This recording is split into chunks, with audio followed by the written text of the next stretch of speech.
The night before D-Day, we all went out to the commanders, the big commander's place, and he told us tomorrow's the day.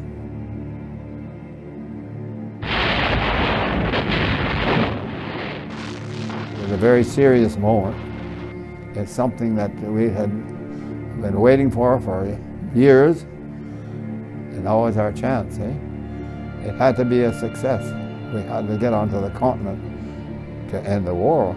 June 6, 1944, on this beach in Normandy, France, would turn the tide of history.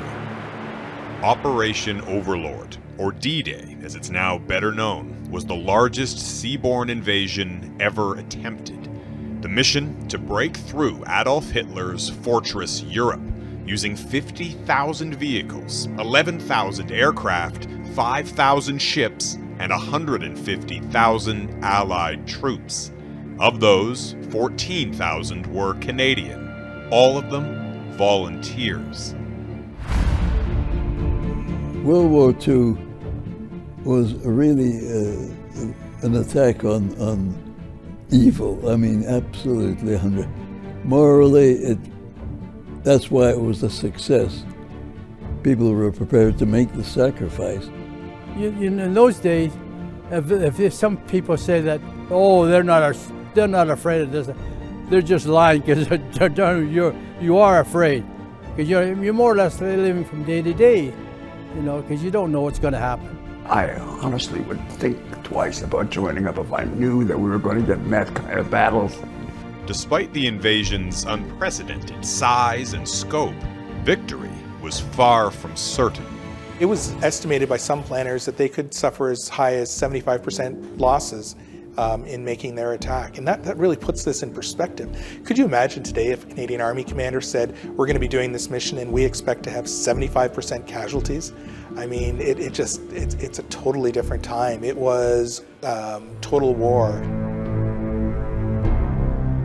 Their main cause for concern, the Nazis' so-called Atlantic Wall, arguably the greatest military fortification ever built.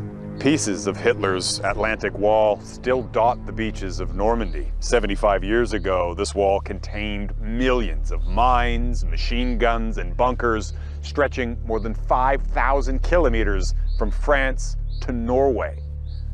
The Atlantic Wall wasn't actually a wall per se, shaped more like a pearl necklace with 15,000 reinforced concrete structures dotting the coastline, backed up in some areas by layers of heavy weaponry.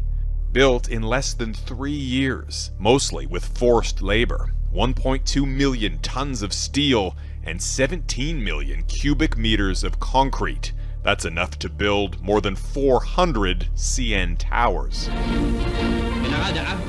Nazi propaganda bolstered the image of an impregnable fortress, though German commanders such as Erwin Rommel quietly expressed concerns about its ability to withstand an attack. Everything was connected by trenches. It was all interlinked by barbed wire, protected by minefields. It would have had defenses not just out to sea, but to the rear, so that the troops couldn't work their way around and attack from behind. So they were all very formidable positions. And probably nowhere more formidable than the coast of France, and in particular, the port of Calais, the narrowest part of the English Channel, just 30 kilometers separating Britain from Nazi-occupied territory. Hitler was certain that this was where the Allies would strike. That misbelief was fueled in part by the Allies' so-called Ghost Army, an Oscar-worthy collection of fake inflatable tanks, phony army camps and airfields, combined with bogus radio traffic, used to trick the Nazis into thinking Calais was indeed the target.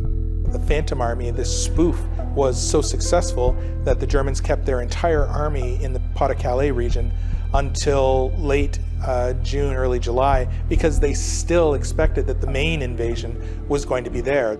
In truth, the Allies had other plans. The Canadians, the British, and Americans would storm the beaches of Normandy, an 80-kilometer front, using code names: Omaha and Utah for the Americans, Gold and Sword for the British, and for the Canadians, Juno Beach. 10 kilometers long, home to 3 villages.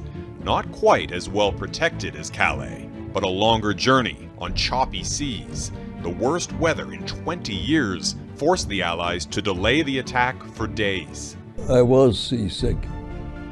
We were all, I think, seasick. It was a stormy weather, and there was 4 inches of water on the deck. The Allied navies wanted to approach the beach at low tide to avoid running into these. Thousands of traps set by the Germans meant to sink the ships. But the lower tide also meant that the Canadian soldiers had to get out of their boats sooner and make a run for it. They were completely exposed, in some places for hundreds of meters, before they even reached the beach. And some of them never did. At dawn, the warships moved in with the big guns, bombing the beaches, hoping to rip through the Atlantic Wall. After a couple of hours, the firing ended, and the landing craft, packed with thousands of soldiers, headed for the beach. I was the last one to get on the landing, to be on the landing craft, and the first one to come off. We're just, they put the ramp down, we landed in about 9 inches of water. They arrived to discover the bombardment had failed to destroy most of the enemy positions. The soldiers came ashore, wading through chest-high seas while dodging bullets. It was scary. I was scared shitless. I managed to get ashore. I don't know how, but I didn't have any weapon. I crawled up on the beach. Basically, I landed with a knife, fork, and spoon in my pocket. That's all I had. Your world is about 10 yards, eh? That's your world. That's what you're looking at. And all you got to see was everybody scrambling for themselves, and everybody's doing what they're supposed to, going forward. They were going forward, scrambling out of the water and going forward. So they dropped us in the water, and it was pretty rough, and I got sideswiped by another landing craft coming in, and I could see stars, because I swallowed a lot of water. You know, you sort of get panicky, and I swallowed a lot of water, and I ended up, I made my way to shore somehow, and I got onto the beach, and I scrambled, and one of the people ahead of me had been shot. In the shells, they shelled quite a bit, and all I remember is a white flash. The next thing I remember is just tugging on my helmet. He's digging for me, and he saw my helmet, and he pulled my helmet like this. And I had the strap on, it woke me up.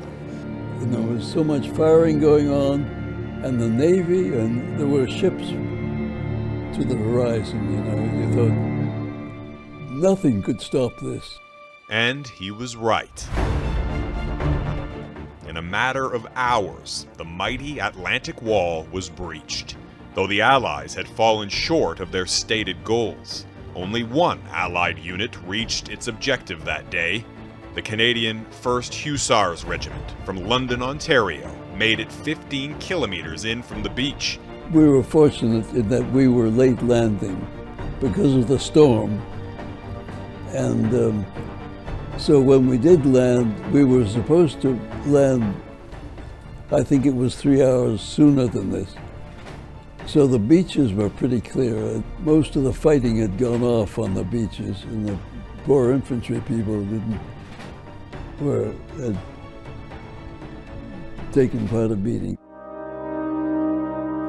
By the time the sun set on D-Day, more than 10,000 Allied troops were killed or injured, including 1,074 Canadians. The dead are still there, buried in Normandy's 18 Commonwealth war cemeteries. The youngest Allied troop killed on the Western Front, this Canadian, just 16. Virtually everyone in that cemetery is a Canadian. Every single one of them is a volunteer, and every one of them gave their life for something they thought was more important than their single life. Within days, the British, French, Americans, and Canadians had secured their beachheads, through which millions of fresh troops would soon pour into France. The beginning of the end. There's no question it was a turning point historically. The Allies were back in Western Europe. They changed the course of the war. but there were still 11 more terrible months left to fight. How do I survive? Just plain lucky. Yeah, just plain lucky. Sometimes I have to pinch myself.